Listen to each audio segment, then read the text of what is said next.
السلام عليكم ورحمة الله.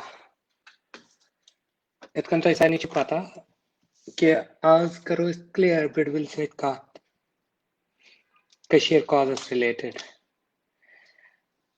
You all know she has been doing some work for us. So actually we discussed with each other to talk about it. I think she is here. Let me get her through. Hello. Hi, Claire. How are you? I'm very well, thank you. How are you?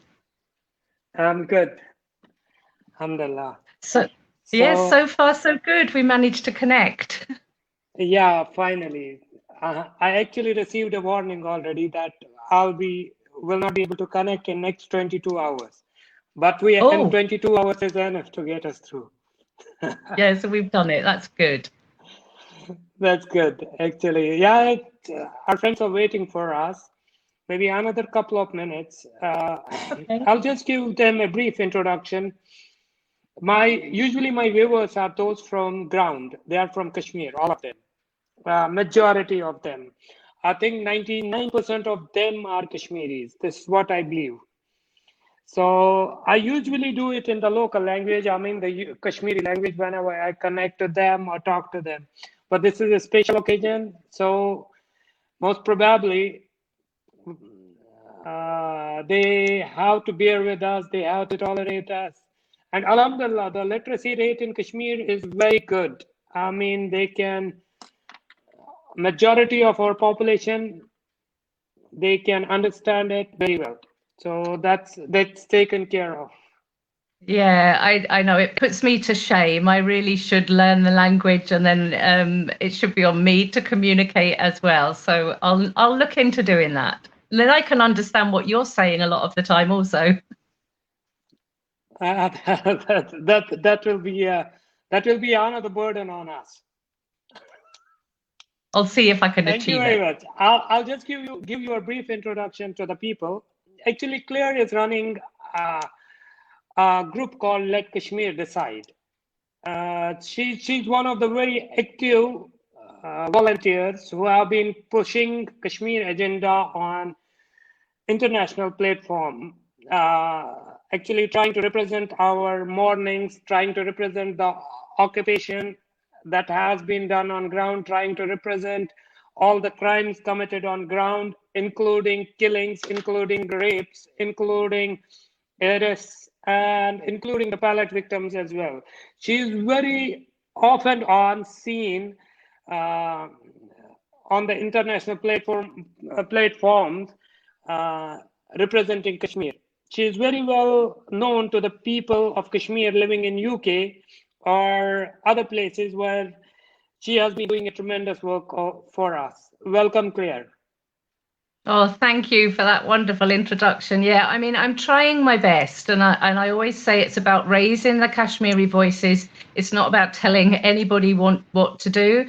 And when I first came into this, which was only just, only heard about it after the lockdown in August, and, it shocked me that I had never heard any of what had been going on prior to that. And so it opened my eyes up to the history of it, and then obviously what's been going on under the illegal occupation. And so it was just full of that sense of injustice and wanting to raise the voices and trying to, like a friend said to me earlier, in some ways it's invisible. Our media, our world leaders, it's kept out of the news. It's not as prevalent as it should be. So I think that was for me where I saw, like, as a common person of the world, that was something that I could do, was to try and bring, the voices out there. And, it's part of my message to anybody is any Kashmiri is never give up hope. Don't give up hope, because I've come, or we've come, the group, the people that support Kashmir and me and the work we're doing, we've come a long way in a year. And more voices are coming to here, more connections are being made out here, more reports, more people realizing, the violations of the international laws, and, there's strength growing. So it's not going to be a solution overnight, unfortunately. I mean, we don't know when it might come. It could, it could appear tomorrow. Somebody somewhere with the know-how may tap into something. But it's, for me, it's never giving up hope, never giving up heart. Keep the struggle. Keep pushing forward. Down the peaceful route as best we can. And yourself, when you're in dialogue then with the Kashmiris, what sort of advice and what kind of messages are you putting out? My whole target is actually the Kashmir problem is last 72 years. It's as of now, it's not actually 72 years, but the Indian occupation started 72 years back. So the gift comes from it's one of the unsolved issues of the British Empire. The colony, when the British left, this was given as a gift to us. So we are carrying this burden for last generations.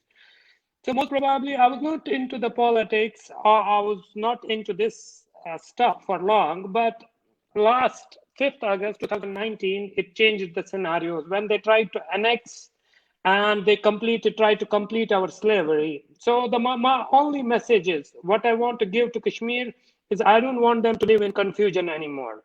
We need to know our friends, we need to know our foes, we need to understand what's on ground. We need to understand who are the collaborators, who are the mercenaries, who are the other stuff who are working with the occupation just for their selfish goals. This is how I want to represent this is the message I'm usually giving it to the people on ground.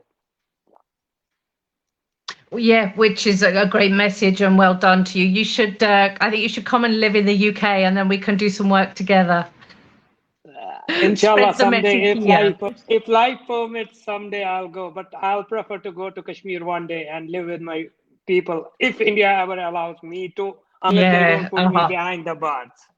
Oh, well, I hope they don't put you behind the bars.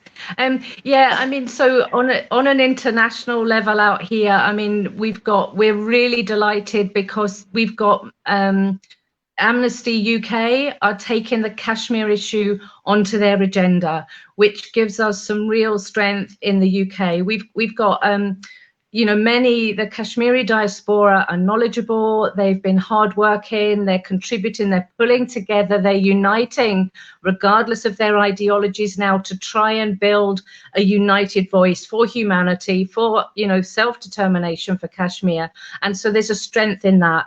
With Amnesty as well respected as they are, and especially after what happened in, India, shutting down Amnesty there, it's good. It's positive. It's people will listen to them, and we can work with them. I think that's a good thing.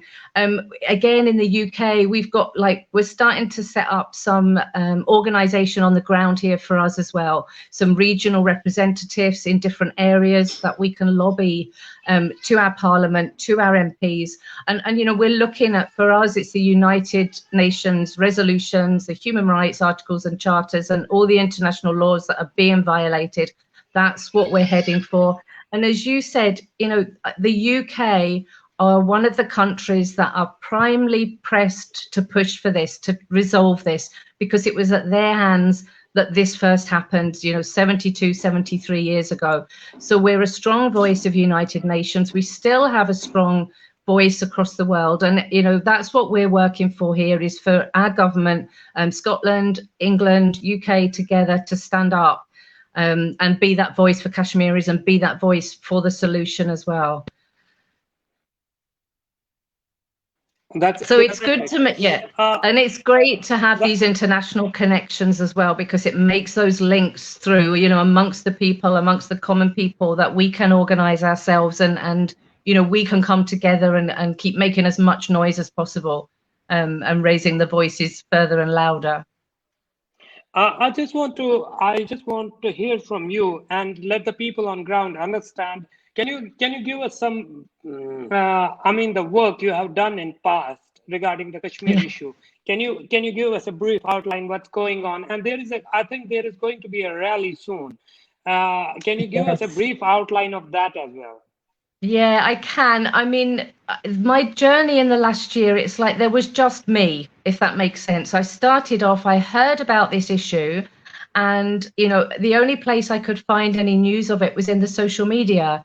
So, you know, I got in connection with different people, was discussing the issue. And then we created the Let Kashmir Decide group, which was essentially a Facebook group to raise awareness and stand in solidarity. And we were sharing posts. And then came about the idea to create, and it's still there, we still want to do this, is a whole world solidarity event. Where we could, like, it was like mobilizing the common person of the world, because we felt if we could make more noise as the people, if our world leaders weren't doing anything or aren't doing enough, that we would. So we started making connections with different countries, and we've got country representatives in about 30 countries now, including Australia, including America, including Canada. And I went out to Islamabad last New Year to try and get permissions there from the AJK government to have the event in Muzaffarabad, because I couldn't get into Indian occupied Kashmir. So it was the closest in terms of Kashmir, and had a lot of support from people in the Kashmiri diaspora. And the idea was that we would have this event in Muzaffarabad with Kashmiri culture, music, speakers, and stream it out worldwide. And we wanted to take the international media there with us and broadcast it out. Sadly, COVID came in. So we did have an event online, but on my journey towards raising awareness for the tea event, that made me connect with so many people, because I wanted everyone to know about the tea event. And so on that journey, I guess I learned about some of the disunity in the struggles, you know, the different narratives, the different beliefs, and kind of feeling that United Nations was maybe being hit with so many different dialogues that they didn't, you know, maybe couldn't act or didn't know how to act. So there became, I think, this Let Kashmir Decide was about the unity as the first step. And if we got then the promised plebiscite, which is in there, you know, under the resolutions, that was our solution, and we could get more strength. So in that, I've been invited onto different platforms, to different events to speak about the Kashmir issue. So it's kind of, you know, I want to say that, you know, the links and connections I have on Facebook, on Twitter, on the ground here are now vast, are now huge. So anything that we can do to raise awareness, we've got a good platform of listeners. So I guess, you know, I'm amazed at how far one person can come. And so it's a message to other people that are out there listening, you know, never underestimate your own strength, your own power as to what you can achieve. As you'll recognize yourself, you know, the steps you've taken and what you've done. You know, if there were another 1,000 doing exactly the same as you or the same as me, that would eventually grow. So it's led me now to what I want to do is I've pulled my work kind of back to my own community, my own closest city, and into Scotland to try and empower the Scottish Parliament here. If we can let the more people of Scotland know what's happening. So I know that they are caring human beings, but they're just not being told. So for me, the connection with Scotland is the Scottish people are tied, connected with the United Kingdom, and they're desperate for their own autonomy. They're desperate for the referendum. And we had a vote 3 years ago. You know, it was very close and the majority voted to stay with the UK. But there's been a change, you know, there's been a shift over the last 2 or 3 years. And I think the voice for independence is stronger. So within the Scottish language and beliefs, they want their referendum. So what I'm doing, or what I've started to do with great support from Scottish Human Rights Forum and from other people across the UK, is we're holding a car rally because we can't go on foot. So the idea is to have a Kashmir rally for referendum where people from all around Scotland and from in the UK will all drive, and we'll drive up and we'll meet just outside Scotland. We'll have our cars decked with flags, stickers, so that as we drive through, all drive through together, that will bring awareness amongst the Scottish people. One, as we're all driving from our different destinations, but then we will congregate together and drive around Glasgow, let the people of Glasgow know we're there, make some noise. And we're heading for the BBC studios and Scottish TV studios to deliver them a letter. We're taking to them the message that what's happening in Kashmir, about the brutalities, about the atrocities, about the breaches of the human rights, and we want them to put it on our news. We want the people of Scotland to know about human rights, about all the human rights violations that are occurring. And our message to them will be, if Kashmir get their self-determination, their referendum, their vote that's promised to them, this will see, you know, it will see a wave to peace. It will bring peace there.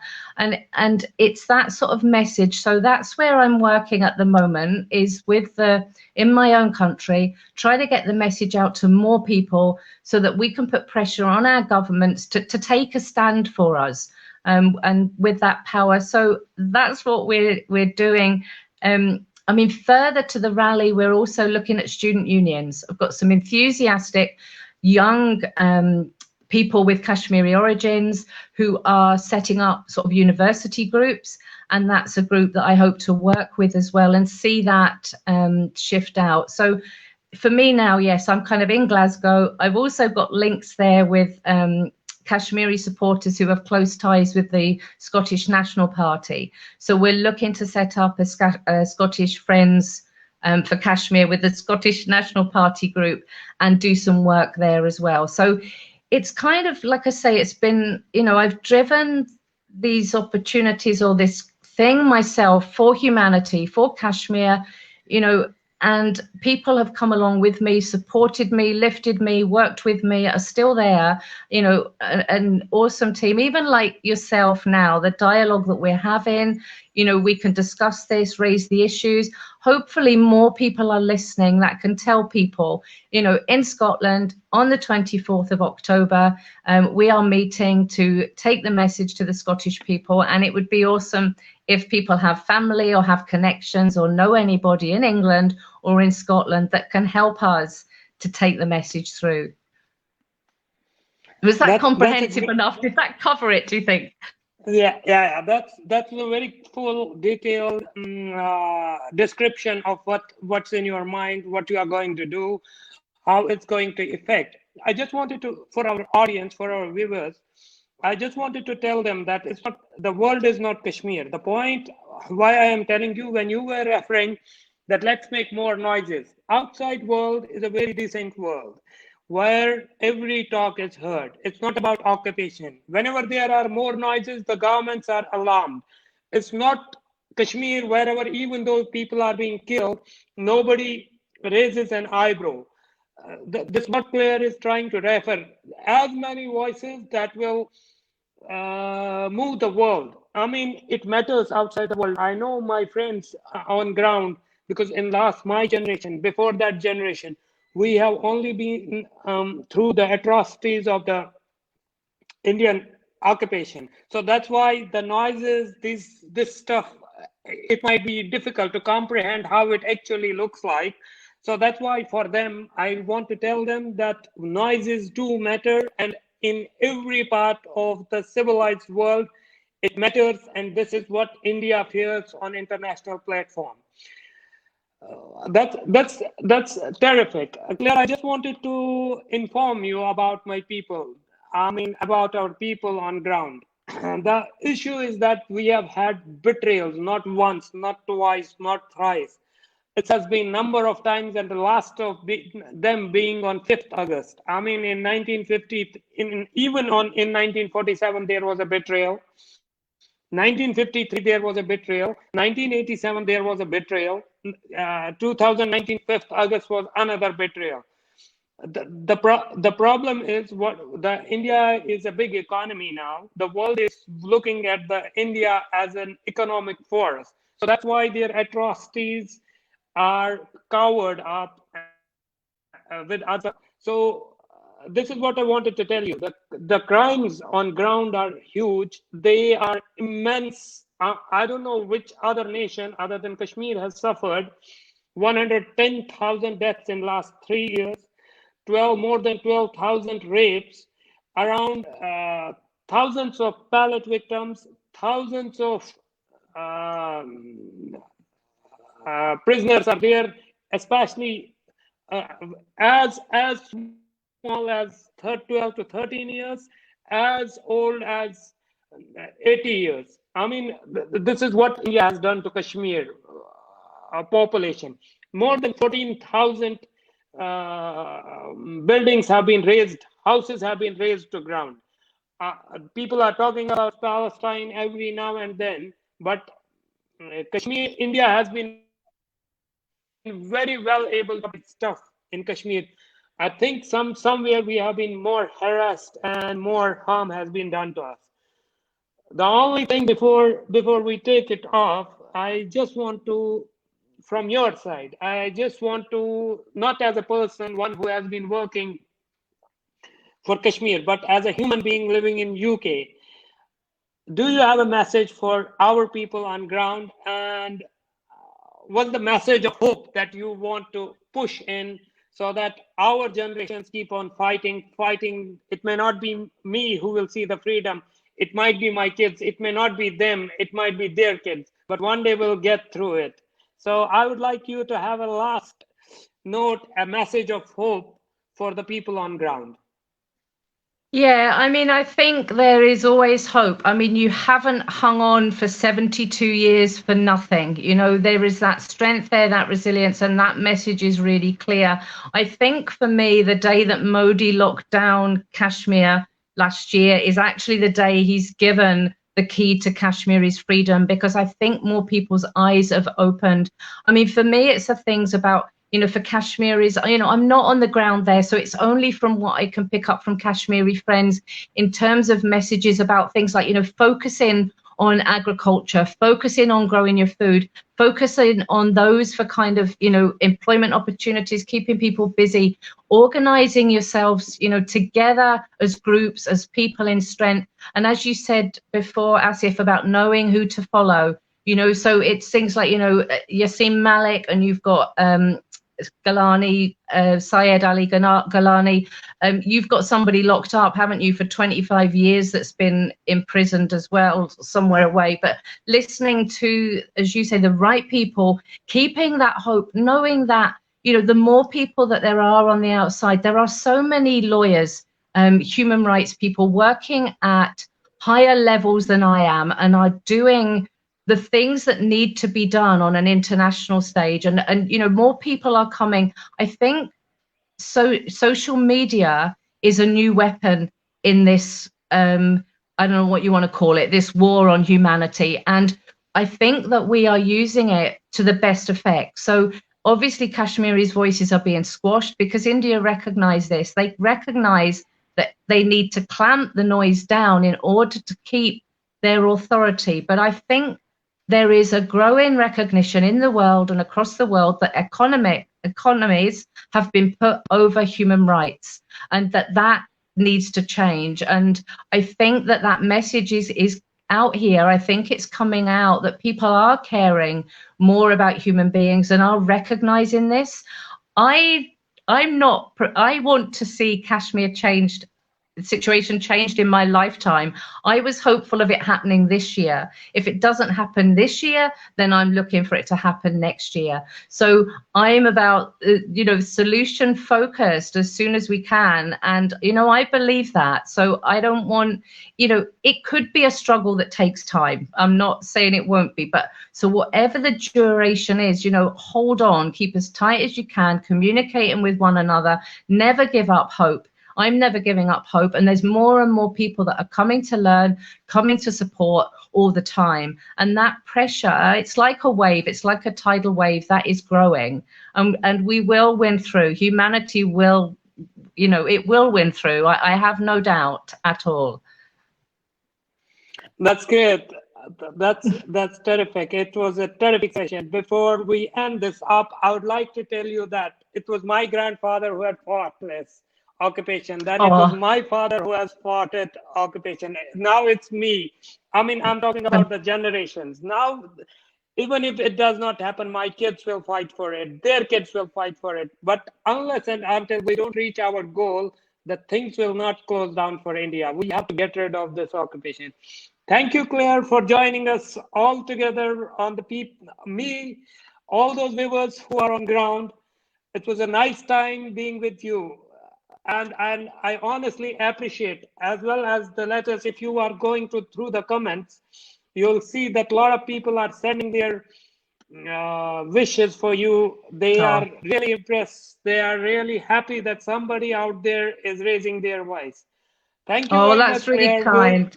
Yeah. Keep in touch and take care. Yes, inshallah, we'll be Okay. meeting each Nice. other up, and we'll be meeting these people time and again. Thank you very Yeah, much. So nice to be fantastic. with you. Yeah, and Fantastic. you. Okay, thank you. Goodbye. Goodbye. Bye.